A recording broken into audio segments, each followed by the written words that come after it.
আসসালামু আলাইকুম ফ্রেন্ড, সবাই কেমন আছেন? আশা করি সবাই খুব ভালো আছেন। রুমার রান্নাঘরে নতুন একটা রেসিপিতে সবাইকে স্বাগত জানাই। তো ফ্রেন্ডস, আমার আজকের রেসিপি লাউ চিংড়ি। খুবই সুস্বাদু লাউ চিংড়ি কীভাবে বানাবেন বা এর থেকে সহজ লাউ চিংড়ি বানানোর রেসিপি আমার মনে হয় আর নেই। তো প্রথম থেকে শেষ অবধি আপনারা দেখতে থাকুন, আশা করছি আপনাদের অনেক ভালো লাগবে।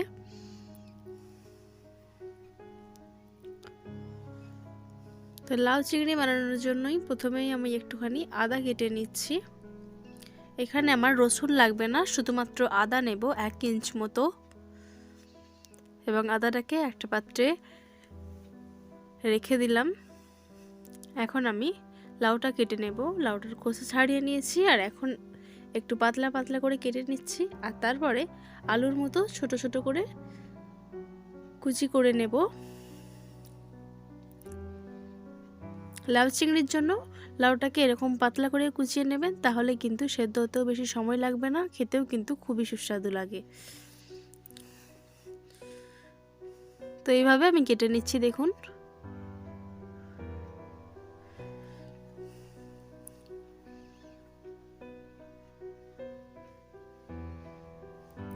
তো লাউটা আমার কেটে নেওয়া হয়ে গেছে, একটা পাত্রে আমি তুলে ধুয়ে রেখে দিয়েছি। আর এখানে আদাটা আমি বেটে নেব।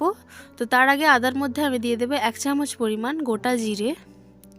জিরেটাকে আমি আদার সাথে 5 মিনিট মতো ভিজিয়ে রেখে দেব আর তারপরে বেটে নেব।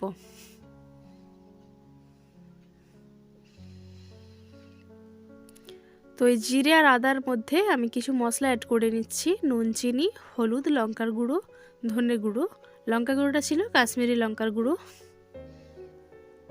আর একটু পানি দিয়ে একটা সুন্দর মতো মিক্স করে নিয়েছি। আর এখানে চিংড়ি মাছগুলো আমি আগের থেকেই ভেজে নিয়েছি। এখানে আমার চিংড়ি মাছ আছে 150 গ্রাম। তো আমি আজকে তরকারিটা সাদা তেলে রান্না করব, তার জন্য উনুনে কড়াই বসিয়ে দিয়েছি। আর দিয়ে দিচ্ছি পরিমাণ মতো সাদা তেল। আর তার মধ্যে দিয়ে দিলাম 2টো শুকনো লঙ্কা আর 1 চামচ পরিমাণ গোটা জিরে। আর দিচ্ছি 2টো তেজপাতা। খুব ভালোভাবে এই 3টে উপকরণ সুন্দরভাবে ভেজে নেব। আর তারপরে যে মশলাটা ভিজিয়ে রেখেছিলাম সেটার মধ্যে দিয়ে দিচ্ছি। লাউয়ের মধ্যে যত অল্প মশলা হবে তত কিন্তু খেতে সুন্দর লাগে। এই লাউ চিংড়িতে কিন্তু বেশি মশলা ব্যবহার করলে খেতে ভালো লাগবে না। তো এই মশলাটাকে এখন ভালোভাবে কষিয়ে নিতে হবে।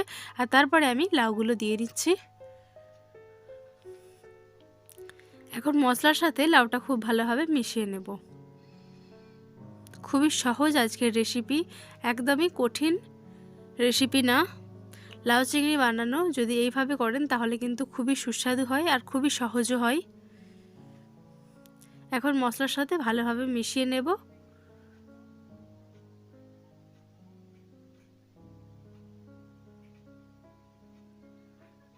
আর তারপরে ভালোভাবে মেশানো হয়ে গেলে এটা ঢেকে দেব 10 মিনিটের জন্য।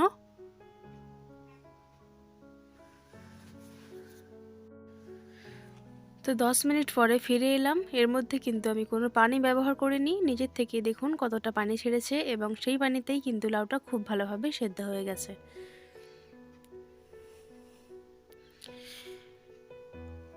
এখন এই পর্যায়ে আমি দিয়ে নেব কয়েকটা চেরা কাঁচা লঙ্কা আর চিংড়ি মাছগুলো। আর তারপরে একবার খুব ভালোভাবে মিশিয়ে নিলেই রেডি হয়ে গেল আমাদের লাউ চিংড়ি।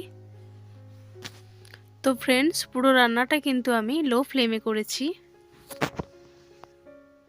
ভালোভাবে মিশিয়ে নিয়ে 1 মিনিট মতো ফুটিয়ে আমি নামিয়ে নিচ্ছি।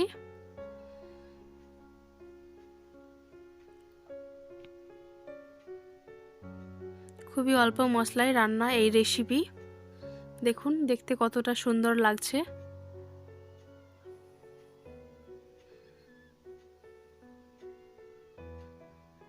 সত্যিই লাউ চিংড়ি যেমন শুনতে সুন্দর, ঠিক সেরকমই দেখতেও সুন্দর বা খেতেও খুবই সুস্বাদু হয়। আপনারা বাসায় অবশ্যই ট্রাই করবেন। আজকের মতো ভিডিও এই পর্যন্তই। দেখা হচ্ছে পরবর্তী নতুন ভিডিও নিয়ে। তো ফ্রেন্ডস, আমার ভিডিও আপনাদের কেমন লাগলো? যদি ভালো লেগে থাকে অবশ্যই একটা লাইক, কমেন্ট, শেয়ার করে দেবেন। অবশ্যই আমার চ্যানেলটাকে সাবস্ক্রাইব করে নিয়ে পাশে থাকবেন।